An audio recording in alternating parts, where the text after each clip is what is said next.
Bah, c'est un métier de solitude quand même, le porno. Hein. On est très seuls, nous les femmes en tout cas.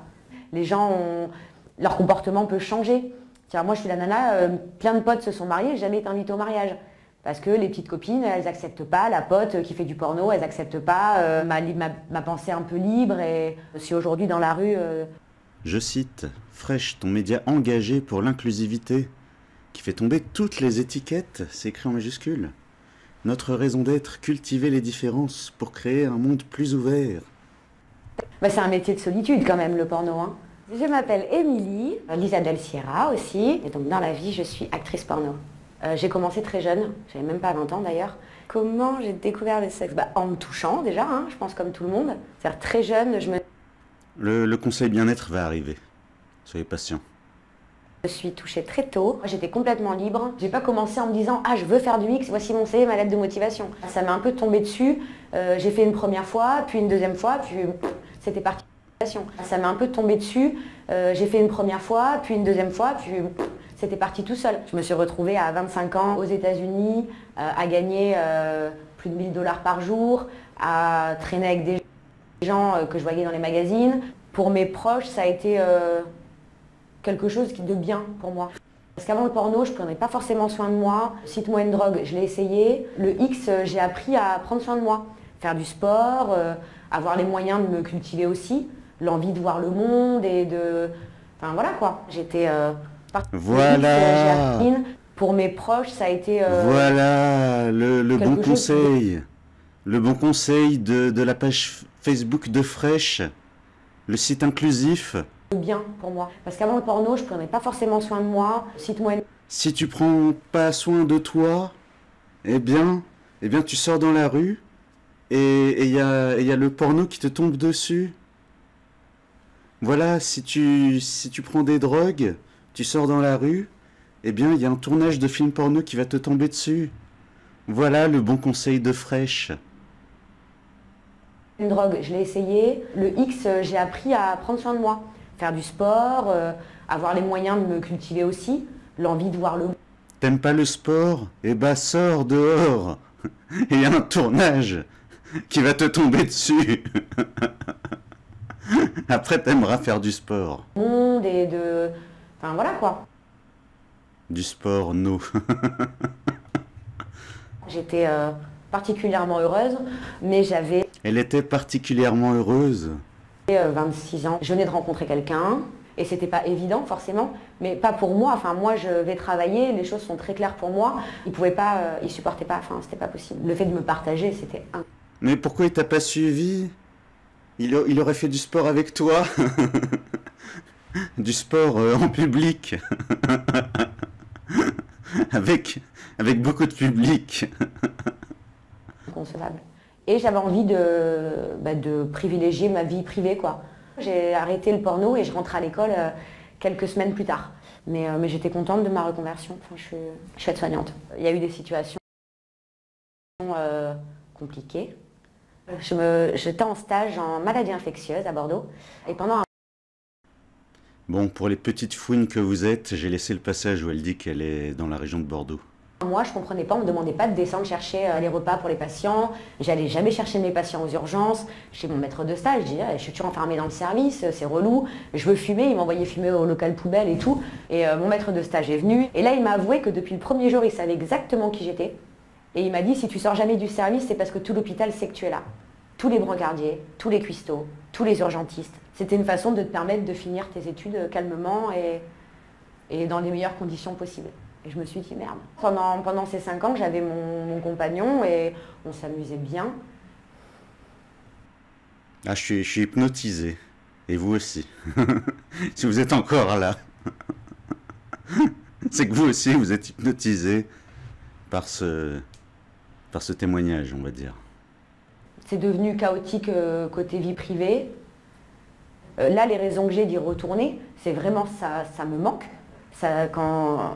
Ah, cette fois, ça lui est pas tombé dessus. Elle y retourne parce que ça lui manque. Ça m'a pas manqué pendant 5 ans parce que j'avais une vie vraiment cool, quoi. Mais... Et puis 1000 $ par jour, hein. Ça manque ça aussi. Et j'ai plus cette vie. J'ai fait du porno pendant très très longtemps. Ils ont mis un S alors qu'il y a un T. Donc forcément, entre la nénette de Je crois que je suis le seul à lire les sous-titres. mes débuts et mes gangbangs à 28 ans, j'ai évolué. Mais certes, Ah oui, quelle belle évolution. sur un tournage avec des obligations professionnelles, mais enfin à tout moment sur le set, si j'ai mal, si j'ai un problème, si on me demande quelque chose que j'ai pas envie de faire ou que je ne sais pas faire, je ne le fais pas. C'est surtout que les gens comprennent pas que dans le porno on ne fait que ce qu'on veut. Si j'ai accepté de faire un bukkake à 15, j'en avais envie. À aucun moment c'est dégradant. Il faut bien comprendre que le porno c'est un boulot de femme. Une scène se décide sur qui sera l'actrice, pas de qui sera la bite quoi. Enfin, le mec on s'en fout quoi. Enfin, il vient, il a son paplard disant qu'il est en bonne santé. Ah, je sais pas. Il se branle, il nique et il s'en va. Je les admire énormément parce qu'ils sont hyper jetables quoi. Mais dans une scène, à quel moment on filme la tête du garçon quoi? Je sais pas. On s'en fout de la tête du garçon. C'est pas très féministe, hein. C'est pas très féministe, hein, de dire que la femme c'est la star et que le mec est jetable. Et qu'on s'en fiche de sa tête et de son nom. C'est pas très féministe, hein. Émilie, l'aide-soignante. Fresh. La page Facebook de Fresh, c'est pas très inclusif ça. La question du plaisir, dans l'idéal, j'essaye de ressentir des choses à chaque fois, c'est quand même important. Maintenant, le contexte et la mise en scène et ce qu'on nous propose ne correspond pas forcément à quelque chose qui peut nous... Là, je suis en train de me demander si c'est encore de la nutrition. Est-ce que c'est encore une vidéo de nutrition? Nous exciter. Le partenaire a peut-être pas envie de te faire plaisir aussi, ça arrive. Qu'il y a des acteurs qui sont mariés, qui sont là pour faire leur taf et qui viennent, qui se barrent. Avec combien de personnes j'ai pu coucher dans ma vie? Des nanas hors caméra, il n'y en a pas eu des tonnes. Je pense que ça se compte sur les doigts d'une main. Je compte pas les tournages, hein. Ah, je compte les tournages. Alors, Ah, j'ai pas envie de compter sur les doigts de sa main. je pense que ça se compte sur les doigts d'une main. Je compte pas les tournages, hein. Ah, je compte les tournages. Alors, une bonne centaine de filles, je pense. Je répète que je veux pas compter sur les doigts de sa main. Et les mecs, oui, je pense que j'ai largement eu 2000 personnes. Mon rapport à la cible. Ah ouais, franchement, ah, ça donne envie de se caser avec elle et de faire du sport avec elle. J'ai largement eu 2000 personnes. Mon rapport à la simulation. Je pense qu'une femme simule avant tout par amour. Faire plaisir au mec, quoi. Lui dire, mais oui, Vachement féministe, hein, de généraliser. mon chéri, t'es le plus fort. Mais même en tournage, quand on nous dit faudrait que là tu aies un orgasme dans cette position, si je simule, c'est surtout en le regardant droit dans les yeux et en lui disant mais qu'est-ce que je m'éclate avec toi quoi. On fait une super scène. La simulation, c'est vraiment une façon de vous faire plaisir. C'est passionnant, hein. En général, quand tu arrives sur un plateau, tu arrives, tu te fais maquiller, tu fais tes pretty, donc les photos toutes seules. Donc déjà tu te dessapes, tu te doites un petit peu. Ensuite on va faire toutes les photos de cul. Donc on a le temps de faire connaissance quoi. On fait toutes les photos de toutes les futures positions. En général c'est à peu près similaire à ce qu'on va faire. Ça permet d'appréhender aussi le décor, d'apprendre Le décor, vachement important, hein. l'acteur, de dire ah mais moi ça j'aime pas trop, ah ça j'aime bien. Et lui-même me dire bon je déteste qu'on me touche les couilles par exemple, ça me chatouille. Ensuite on va faire tout ce qui est dialogue s'il y en a. Tout ce qui est dialogue. Ah ouais, il y a vachement besoin de faire des répétitions. Tellement les dialogues sont riches. Qu'on me touche les couilles par exemple, ça me chatouille. Ensuite on va faire tout ce qui est dialogue s'il y en a avant la scène. Et après on va faire le cul en lui-même vidéo. Et une fois qu'on a fait la vidéo hard, on va faire la vidéo soft, l'érotique. En fait ma sexualité a évolué au fur et à mesure des tournages et des années. J'ai découvert le plaisir anal et je me suis accrochée comme une forcenée. Et j'arrivais sur un plateau en disant toujours si je peux éviter le vaginal, je l'évite quoi. Et j'arrivais sur un plateau en disant toujours si je peux éviter le vaginal, je l'évite quoi. Et je suis devenue finalement l'anal queen, c'est les gens qui m'ont appelée comme ça parce que justement je faisais pratiquement que de l'anal. Les gens. Mais l'orgasme 100% vaginal dû uniquement à la pénétration, que celle qui l'a eu vienne me voir, je lui fais un petit mausolée, un petit hôtel. Bon, mon public, un mausolée vous attend. Un petit hôtel.